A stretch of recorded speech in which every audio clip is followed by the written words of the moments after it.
Agba izu n'Enugu Ukwu ma ndị mba na ndị dịgasị iche iche kwakọrọ na ngwụcha izu ụka n'ebe a nọ wee kwanye uzu ma donye ozu Ọzọmkpu Sylvester Onwudinjo na Anambra Bia na Urugbo Village Enugu Ukwu. Chief Onwudinjo bụ onye nwụrụ ka ọ gbachara afọ 74 ma bụrụ onye Chineke ji ụmụ anọ wee gọzie nakwa ụmụ dị 6. Chukwuemeka Modlin n'ebe a ma weta ozi ka anyị sonyere ya. Elimozu Chief Onwudinjo malitere ụlọ ụka nke St. Teresa dị na Enugu Ukwu, ebe ọtụtụ ndị ụmụ Enugu Ukwu bụ ndị amakwa ama n'obodo na ndị ezinụlọ ya na ndị na-ekwu ukwe yọrọ Chineke ka ọ nabata mkpụrụ obi ya na ndokwa site n'ịgụrụ ya abụ a na-agụrụ onye nwụrụ anwụ.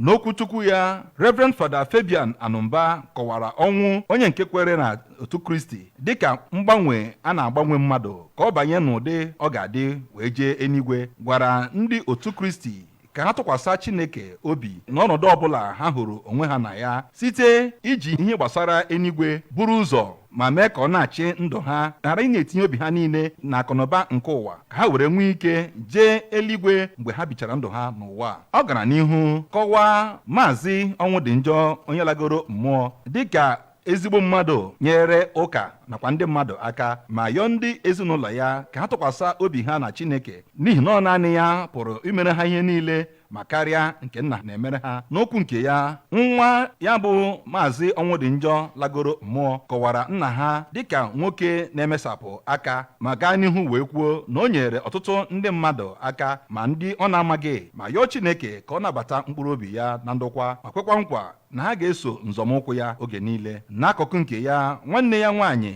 bụ Odoziakụ Patricia Okoro kwuru na nwanne ya nwoke bụ mmadụ na-ebu ọdịmma ndị mmadụ n'obi, n'ihi na ọ na-anabata ndị mmadụ mgbe ọbụla na-enyekwa ha nri ma yọọkwa Chineke ka ọ nabata mkpụrụ obi ya na alaeze ya. N'ozi o ziri ezinụlọ ya mgbe ọ bịara mgbaru, onye eze ọdịnala nke Enugu Ukwu bụ Igwe Raf Ekpe kọwara Mazi Onwudinjo dịka nwoke dị umeala na-eje ozi niile eziri ya na kabinet ya, ma mee ka amata na ndị Enugu Ukwu nakwazi kabinet ya na-eru uju ọnwụ ya n'ihi na nnukwu ihe mebinarịrị ha. N'aka nke ha, onye na-anọchite anya ọgbọnta nkwado Anambra Central n'ụlọ nzukọ omeiwu steeti a bụ Maazị Victor Ume nakwazi Maazị Cosmas Anagbo nakwazi onye jiburu ọkwa onye isi ụlọ mgbasa ozi ABS bụ Sir Ikechukwu Apana kọwakwara ya dịka nwoke na-enyere ndị mmadụ aka ma nwee ezigbo obi. Ya bụ elimozi ya bụkwa nke ọtụtụ ndị